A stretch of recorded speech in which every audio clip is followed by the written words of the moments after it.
Today we're going to talk about the Patient Protections and Affordable Care Act, also known as the ACA. This is presented by Department of Administrative Services, Chief Human Resources Office, PPDB, Oregon State Payroll Services, and the Public Employees Benefit Board.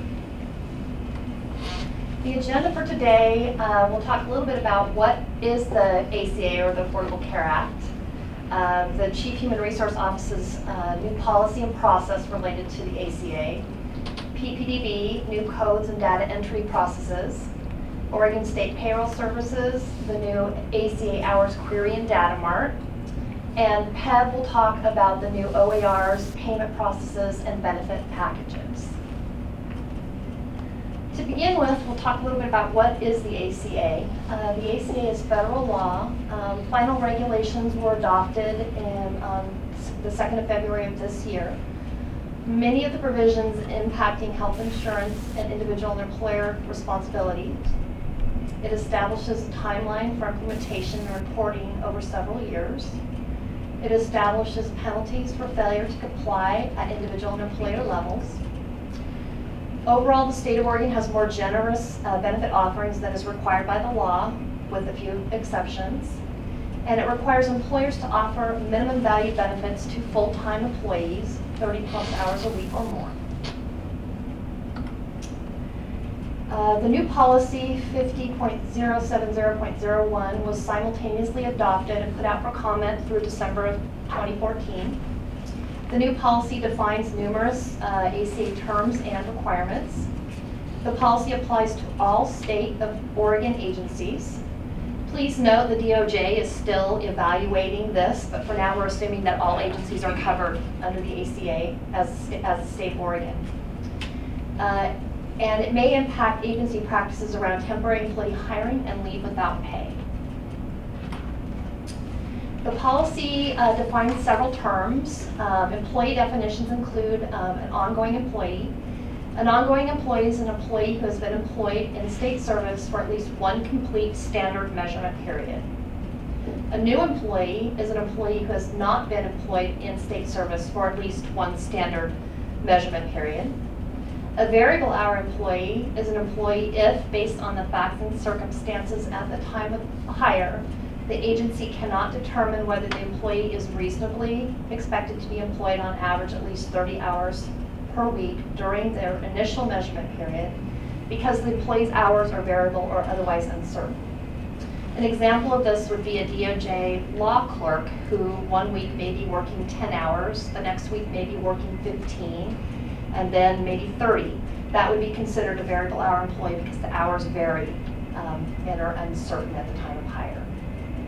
Please note that employee types, permanent, seasonal, limited duration, temporary, retiree, do not impact ACA requirements. Those are really definitions of the states related to employee type. The policy also goes on to define periods. A definition of the administrative period is the 2-month period after the standard measurement period or the period of time ending at the first full month following the initial measurement period. It allows time for enrollment and disenrollment in various administrative tasks. The initial measurement period means the 12-month consecutive period starting with the first day of the employee's employment. The stability period is the 12 consecutive month period after any standard or initial measurement period and administrative period during which the employees are entitled to keep their coverage no matter what their hours of service are. The standard measurement period means a 12 consecutive month period that always begins November 1st and ends October 31st of each year. So some other definitions, hours of service. That means each hour for which an employee is paid or entitled to payment for duties performed at the state. Hours of service also include each hour for which an employee is paid or entitled to payment for a period of time during which no duties are performed due to vacation, holiday, and incapacity. This includes disability and workers' compensation leave, being on call, military duty, Please note that 3 types of special unpaid leave also count as hours of service. These include OFLA and FEMA leave, USERA leave, and jury duty leave. So what's changing, or what has changed? Now many temporary employees are going to be eligible for coverage or to opt out of coverage for cash through PEB. Employees on leave without pay may be eligible for the employer contribution toward benefits even without 80 paid hours in a month if they're in a current stability period. Retirees hired into a temporary position while in a current stability period without a 13-week break in service will remain benefit eligible. And then the entire state is treated as a single employer. So previous hours that an employee may have worked for another state agency may affect benefit eligibility and timelines. Temporary employee eligibility. A temporary employee who is expected to work at least 30 hours a week at the time of hire, or who is filling in behind a full-time employee, must be offered coverage to be effective on the first of the 4th month of their employment. Temporary employee who works 1,560 hours in a measurement period is eligible for coverage and is in a stability period for the following 12 months. This also includes retirees. A temporary employee who is in a stability period is immediately eligible for benefits. What is required now for temps? CHRO has developed the newly hired temporary employee offer of coverage worksheet. This worksheet will walk an agency through the analysis they need to perform to determine if the employee is in a stability period, if the employee will be working enough hours, 30+ hours a week, to be eligible for coverage on the first of the 4th month. It goes through a series of questions and gets down to the end where the agency can make a determination based on the form. It's very important that this form is saved and placed in the employee file at the agency level. Important reminders. So any hours worked for a state of Oregon employer not in PPDB must be gained by calling the former agency. So the assuming agency may need to call the former agency to request the number of hours to determine if the employee is in a stability period or where they're at on their measurement period. All ACA temps must be entered as appointment T, no change to this, and full part-time code as F, regardless if the employee is not working full-time. Pay basis will continue to be keyed as hour H or hourly. Only the Personal Action Code 210 will allow the current representation code to change to one of the new ACA representation codes to allow benefits to be processed on a temporary employee that is currently in PPDB. If a newly hired temporary employee is eligible immediately for coverage through the ACA, the employee will be entered in PPDB using the appropriate temp code appointment, Personal Action Code 167 or 168, and they'll be entered with one of the new ACA representation codes. Making the offer of coverage. Temporary offer of coverage template will be available. This is just a sample or a snapshot of it. This offer of coverage must be placed in the employee file at the agency level. You may provide the offer of coverage immediately upon hire, and enrollments for temporary employees will be paper. So you'll need to look for paper to be able to enroll folks that are eligible. Suggested use on the enrollment form of office use only box for effective date. So we're suggesting that you use that box on the PEB enrollment form to document the effective date of coverage, when the coverage is effective. Making the offer of coverage. Enrollments for temporary employees will be paper, as I stated before. And again, the suggested use of the office use only box on the PEB enrollment form is for the effective date. Below is a calendar, the benefit calendar. It talks about, on the far left, you'll see the date of hire or status change. So we'll use January 1st as an example. If you go over to the right, you'll see coverage in this case would be effective April the 1st. The PPDB code 210 would be entered the first week of March. And then the second week of March in the final column, payroll is the payroll benefits entry date. So it works through the full year and will be a handy tool for agencies to have to follow the process and understand when the effective dates and the entry dates are applicable. Leave without pay, benefits during LWOP.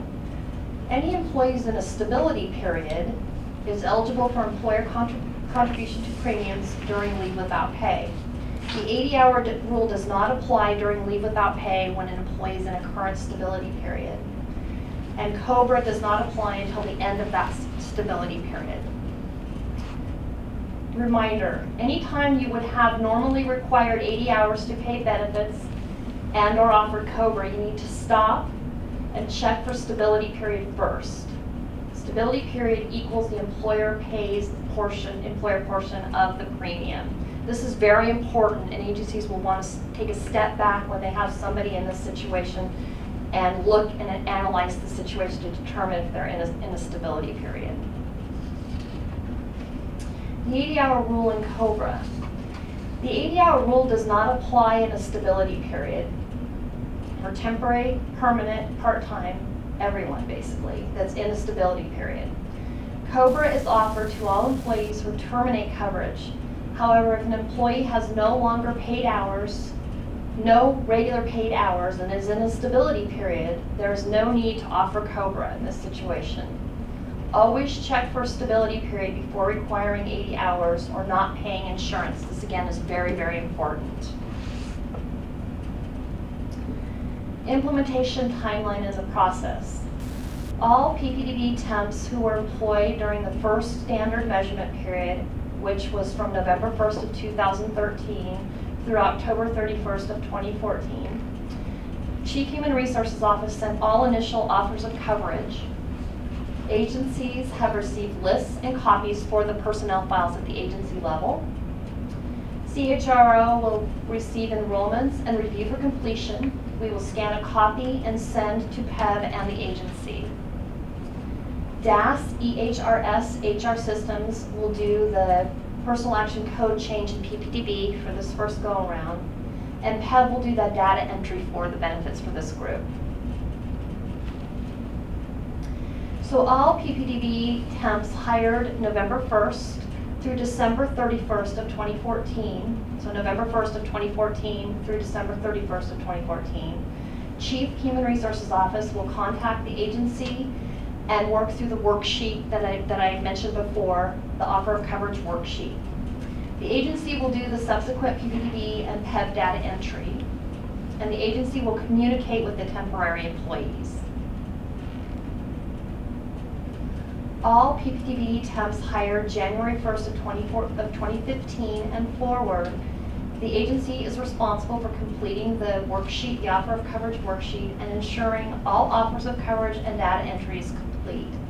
The agency must monitor individual measurement periods, and the Chief Human Resources Office is available for consulting and assistance. Leave without pay. Effective January 1st of 2015, any employee who is in a stability period is covered as mentioned before. The agency is responsible for ensuring compliance, and once again, Chief Human Resources Office is available for consulting.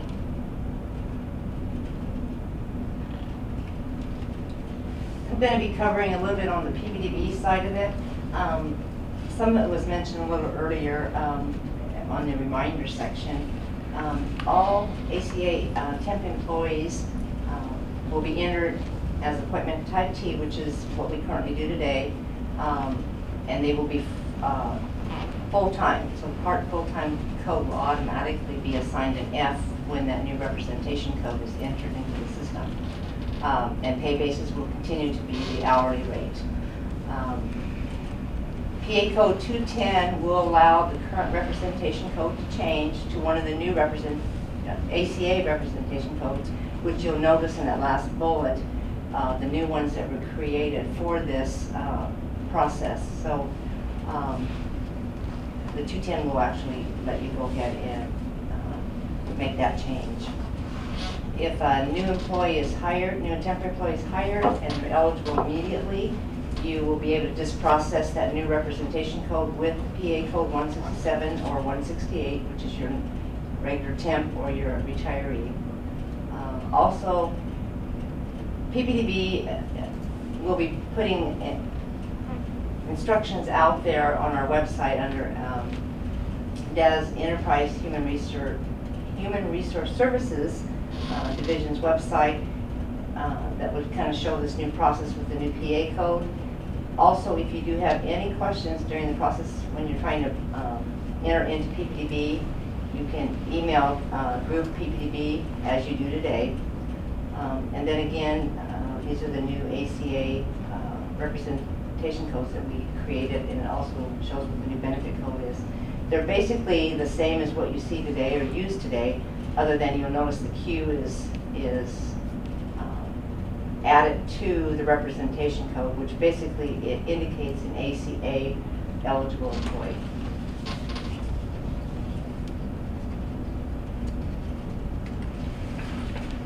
Okay, so now that you understand all this, hopefully, we have a tool that we've built that allows you to find hours for employees when we come up against an issue. It's in our Datamart, and it's stored on the repository. And to get to it, you open up your Hyperion window, go to File, Open from Repository, and then you're going to select your OCE. It's the whatever the connecting file you have there. You're going to scroll. You're going to click that little plus mark under Standard Query with Reports folder, and go ahead and scroll down till you get to the OSPS ACA hours query, and go ahead and click Open from there. And that will open up this window, and this is the dashboard for this query, and it's as simple as just pressing the Process Query button on the dashboard. It'll ask you to log in if you are not already logged in, and then it'll prompt you to enter a date range and an OR number for an employee. Once you do that, it'll pull back results, and then if you click on the pivot, it'll show the results by month. Now, the big question is, how do you get Datamart access? So what you need two things. You need the software program, and then you need security access. And both can be, the software program can be downloaded via your IT people, and then security access can be gained by submitting the form, and that can be found on the SARS website.